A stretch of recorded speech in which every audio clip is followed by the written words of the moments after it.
امام احمد حنبل نے نقل کیا ہے، ایک صحابی نے عرض کی، یا رسول اللہ صلی اللہ علیہ وآلہ وصحابہ وسلم، جنت میں اپنے ماں باپ سے ملاقات ہوگی، وہ منظر کیسا ہوگا؟ جنت میں کن کن رشتہ داروں سے ملاقات ہوگی؟ آپ صلی اللہ علیہ وسلم نے فرمایا، یہ 3 الفاظ زبان پر بہت ہلکے ہیں، لیکن ان کا اجر و ثواب احد پہاڑ سے زیادہ ہے۔ تمہارے یا تمہارے والدین کے گناہ مٹا دیے جاتے ہیں۔ منادی اعلان کرتا ہے، یہ محل ان جنتی سرداران کا ہے، ان کلمات کو پڑھنے سے جنت میں محل ہوگا اور وہ سب کنبہ کی طرح رہیں گے۔ یہ جاننا ہر مسلمان عورت و مرد کے لیے ضروری ہے۔ وہ جان کر آپ حیران رہ جائیں گے۔ بلکہ بسم اللہ الرحمن الرحیم، السلام علیکم ورحمۃ اللہ۔ محترم ناظرین، کسی بھی انسان کے لیے دنیا میں سب سے زیادہ پاکیزہ اور محبت کرنے والا رشتہ اس کے ماں باپ کا ہوتا ہے۔ اس کے بعد انسان کے سگے بہن بھائی اور پھر دوسرے رشتہ دار ہوتے ہیں۔ اس دنیا میں قائم یہ رشتے کسی بھی انسان کے لیے اولین ترجیح ہوتے ہیں، جبکہ کچھ رشتے تو ہماری زندگی کے لیے ایسے اہم اور لازم الملزوم ہوتے ہیں کہ ان کے بغیر زندگی گزارنا ناممکن اور محال ہو جاتا ہے۔ محترم ناظرین، جنت ایک ایسی شاندار اور بے مثال جگہ ہے جو اللہ عز و جل نے ایمان والوں کے لیے بنائی ہے، اور اس میں ایسی نعمتیں رکھی ہیں جو نہ کسی آنکھ نے دیکھی، نہ کسی کان نے سنی، اور نہ ہی کسی دل میں ان کا خیال گزرا۔ جنت کے بارے میں جو کچھ بیان کیا جاتا ہے وہ صرف سمجھانے کے لیے ہوتا ہے، ورنہ دنیا کی اعلیٰ ترین چیز کا بھی جنت کی کسی نعمت سے کوئی مقابلہ نہیں کیا جا سکتا۔ لیکن کیا انسان کی نہ ختم ہونے والی زندگی میں بھی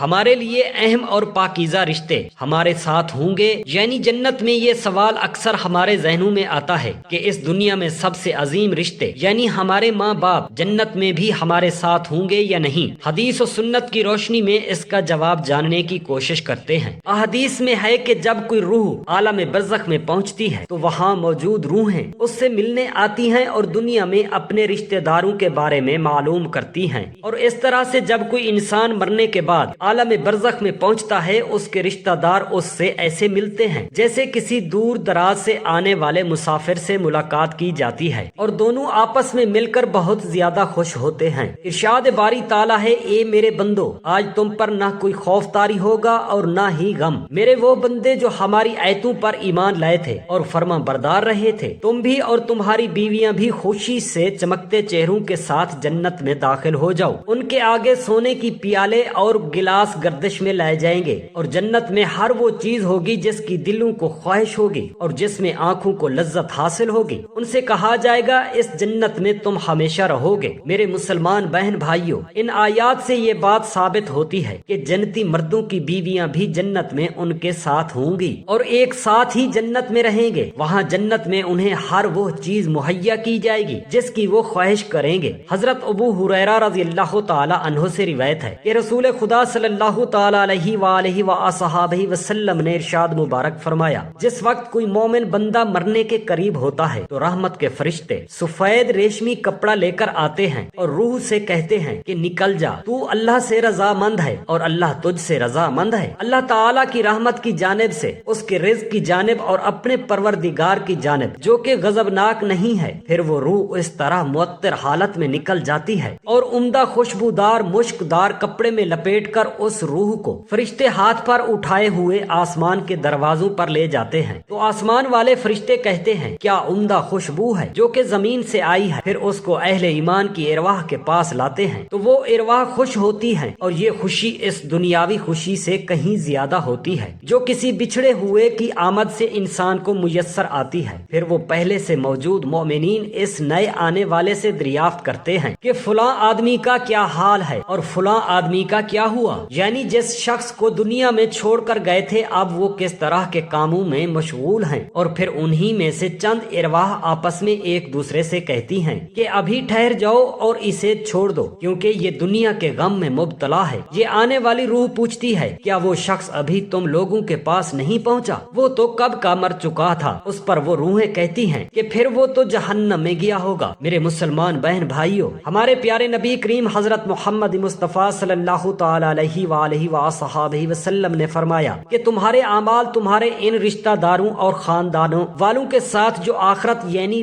عالم برزخ میں ہیں پیش کیے جاتے ہیں۔ اگر نیک عمل ہو تو وہ خوش ہوتے ہیں اور کہتے ہیں کہ اے اللہ، آپ کا فضل اور رحمت ہے، بس اپنے اپنی یہ نعمت اس پر پوری کیجیے اور اس پر اس کو موت دیجیے۔ اس طرح ان پر گنہگار شخص کا عمل بھی پیش ہوتا ہے تو کہتے ہیں اے اللہ اس کے دل میں نیکی ڈال دے جو تیری رضا اور قرب کا سبب ہو جائے۔ مختلف روایات سے معلوم ہوتا ہے کہ جنت میں مختلف رشتہ دار ایک دوسرے کو پہچانتے ہوں گے، رشتہ دار ایک دوسرے کو پہچانتے ہوں گے اور ایک دوسرے سے ملتے جلتے رہیں گے، اور ان میں سے بعض کو ایک ساتھ رکھا جائے گا۔ سورہ طور کی آیت نمبر 21 میں اللہ سبحانہ و تعالی کا فرمان مبارک ہے۔ ترجمہ: جو لوگ ایمان لائے اور ان کی اولاد نے ہی ایمان میں ان کی پیروی کی تو ان کی اولاد کو ہم انہی کے ساتھ شامل کر دیں گے اور ان کے عمل میں سے کسی چیز کی کمی نہیں کریں گے۔ حضرت ابن عباس رضی اللہ تعالی عنہ سے مروی ہے، بے شک اللہ تعالی مومن کی آنکھوں کو ٹھنڈا کرنے کے لیے اس کی اولاد کو ان کی اصل مقام بلند کر کے اس کے پاس ان کے درجے میں پہنچا دیں گے، اگرچہ یہ اولاد اپنے اعمال کے اعتبار سے اس درجے تک نہ پہنچی ہو۔ پھر آپ صلی اللہ علیہ وسلم نے یہ آیت تلاوت کریمہ فرمائی، اور جو لوگ ایمان لائے اور ان کی اولاد نے بھی ایمان میں ان کی پیروی کی، اس سے معلوم ہوتا ہے کہ انسان کی اولاد کو اس کی خواہش کے مطابق ان کے ساتھ ہی رکھا جائے گا۔ جو لوگ جنت میں جائیں گے تو یقیناً یہ وہ لوگ ہوں گے جنہوں نے اس دنیا میں نیک اعمال کیے ہوں گے، جبکہ ایسے لوگ بھی ہوں گے جنہوں نے گناہ کیے ہوں گے لیکن اپنے گناہوں پر شرمندہ نادم ہو کر اس دنیا میں ہی اللہ سے معافی مانگ لی ہو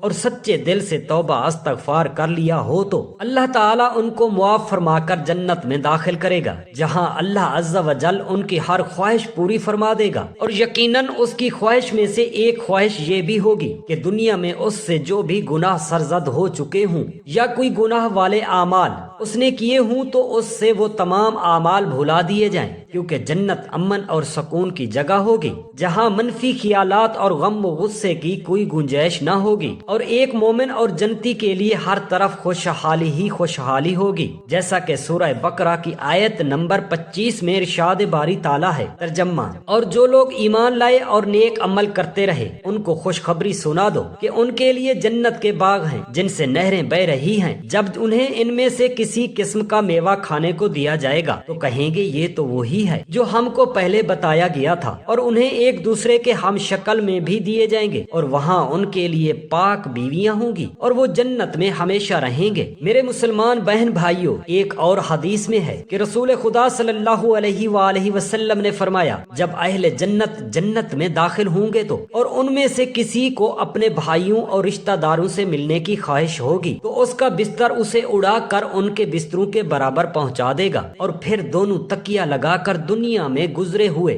دنوں کے بارے میں باتیں کرنے لگیں گے۔ ان میں سے ایک اپنے ساتھی سے کہے گا کہ اے فلاں، تمہیں یاد ہے کہ اللہ نے فلاں دن اور فلاں فلاں جگہ پر ہماری مغفرت فرمائی تھی، اس طرح ہم نے اللہ سے دعا کی تھی اور اللہ تعالیٰ نے ہمیں مغفرت کا پروانہ عطا فرما دیا تھا۔ رسول کریم صلی اللہ تعالی علیہ وسلم کے مزاج مبارک کے بارے میں متعدد احادیث مبارکہ میں بیان کیا گیا ہے کہ آپ صلی اللہ علیہ وآلہ وسلم انتہائی شگفتہ مزاج سے اور نرمی و محبت سے اور مسکرا کر بات کیا کرتے تھے، تاہم کئی بار آپ صلی اللہ علیہ وسلم بے اختیار ہنس بھی دیتے، مگر یہ اس وقت ہوتا جب آپ صلی اللہ علیہ وسلم آخرت کے حالات بیان فرما رہے ہوتے تھے۔ امام احمد حنبل فرماتے ہیں، یہ کہا گیا ہے کہ آپ صلی اللہ علیہ وسلم آخرت کے امور پر ہنسا کرتے تھے، اگر کوئی معاملہ دنیا سے متعلق ہوتا تو اس پر آپ صلی اللہ علیہ وسلم صرف تبسم فرمایا کرتے تھے۔ آپ صلی اللہ علیہ وسلم نے ایک بار صحابہ کرام کو یہ آگاہ کیا کہ روز محشر جب کسی کو جہنم سے نکال کر جنت میں بھیجا جائے گا تو اس کی حالت کیا ہوگی۔ اس پر آپ صلی اللہ علیہ وسلم نے ہنس کر واقعے کا احوال بیان کیا۔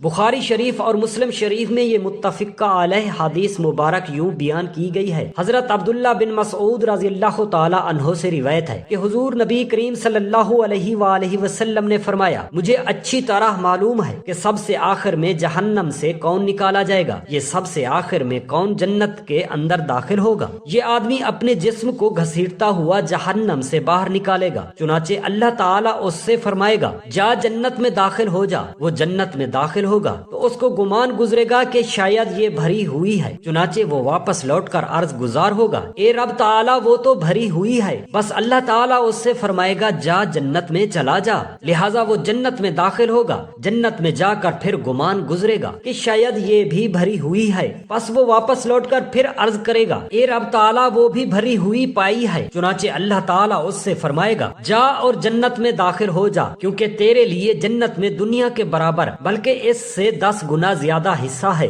یا فرمایا تیرے لیے 10 دنیا کے برابر حصہ ہے۔ وہ عرض کرے گا اے اللہ پاک کیا مجھ سے مذاق کرتا ہے یا مجھ پر ہنستا ہے، حالانکہ تو حقیقی مالک ہے۔ حضرت عبداللہ بن مسعود رضی اللہ تعالی عنہ بیان کرتے ہیں کہ میں نے دیکھا کہ اس پر حضور نبی اکرم صلی اللہ علیہ وآلہ وسلم ہنس پڑے، یہاں تک کہ آپ صلی اللہ علیہ وسلم کے دندان مبارک نظر آنے لگے۔ آپ صلی اللہ علیہ وآلہ وسلم فرماتے تھے یہ اہل جنت کے سب سے کم درجے والے شخص کا حال ہوگا۔ حضرت ابو سعید خدری سے روایت ہے کہ رسول خدا صلی اللہ تعالی علیہ وآلہ وسلم نے فرمایا جو آدمی سب سے آخر میں جنت میں داخل ہوگا وہ گرتا پڑتا اور گھسیٹتا ہوا دوستوں سے اس حال میں ملے گا کہ دوزخ کی آگ اسے جلا رہی ہوگی، پھر دوزخ سے نکل جائے گا تو پھر دوزخ کی طرف پلٹ کر دیکھے گا اور دوزخ سے مخاطب ہو کر کہے گا کہ بڑی بابرکت ہے وہ ذات جس نے مجھے تجھ سے نجات دی، اور اللہ تعالی نے مجھے وہ نعمت عطا فرمائی ہے کہ اولین و آخرین میں سے کسی کو بھی وہ نعمت عطا نہیں فرمائی۔ پھر اس کے لیے ایک درخت بلند کیا جائے گا، وہ آدمی کہے گا کہ اے میرے پروردگار مجھے اس درخت کے قریب کر دیجئے تاکہ میں اس کے سائے کو حاصل کر سکوں اور اس کے پھلوں سے پانی پی سکوں۔ اللہ تعالیٰ فرمائیں گے اے ابن آدم اگر میں تجھے یہ دے دوں تو پھر اس کے علاوہ اور تو کچھ نہیں مانگے گا؟ وہ کہے گا نہیں اے پروردگار اس کے علاوہ نہ مانگوں گا۔ معاہدہ فرمائیں گے اور اللہ تعالیٰ اس کا عذر قبول فرمائیں گے، کیونکہ وہ جنت کی ایسی ایسی نعمتیں دیکھ چکا ہوگا کہ جس پر اسے صبر نہ ہوگا۔ اللہ تعالیٰ اسے اس درخت کے قریب کر دیں گے، وہ اس کے سائے میں آرام کرے گا اور اس کے پھلوں کے پانی سے پیاس بجھائے گا۔ پھر اس کے لیے ایک اور درخت ظاہر کیا جائے گا جو پہلے درخت سے کہیں زیادہ خوبصورت ہوگا۔ وہ آدمی عرض کرے گا اے میرے پروردگار مجھے اس درخت کے قریب فرما دیجئے تاکہ میں اس کا سایہ حاصل کر سکوں اور اس کا پانی پیوں، اور اس کے بعد میں اور کوئی سوال نہیں کروں گا۔ اللہ فرمائیں گے اے ابن آدم کیا تو نے مجھ سے وعدہ نہیں کیا تھا کہ تو مجھ سے اور کوئی سوال نہیں کرے گا؟ اور اب اگر تجھے اس درخت کے قریب پہنچا دیا تو پھر تو اور سوال کرے گا؟ اللہ تعالیٰ پھر اس سے اس بات کا وعدہ لیں گے کہ اور کوئی سوال نہیں کرے گا، تاہم اللہ تعالیٰ کے علم میں وہ معذور ہوگا کیونکہ وہ ایسی ایسی نعمتیں دیکھے گا کہ جس پر وہ صبر نہ کر سکے گا۔ پھر اللہ تعالیٰ اس کو درخت کے قریب کر دیں گے اور اس کے سایہ میں آرام کرے گا اور اس کا پانی پیے گا۔ پھر اسے جنت کے دروازے پر ایک درخت دکھایا جائے گا جو پہلے دونوں درختوں سے زیادہ خوبصورت ہوگا۔ وہ آدمی کہے گا اے میرے پروردگار مجھے اس درخت کے قریب فرما دیجئے تاکہ میں اس کے سائے میں آرام کروں اور پھر اس کا پانی پیوں اور اس کے علاوہ کوئی اور سوال نہیں کروں گا۔ پھر اللہ تعالیٰ اس آدمی سے فرمائیں گے اے ابن آدم کیا تو نے مجھ سے یہ وعدہ نہیں کیا تھا کہ تو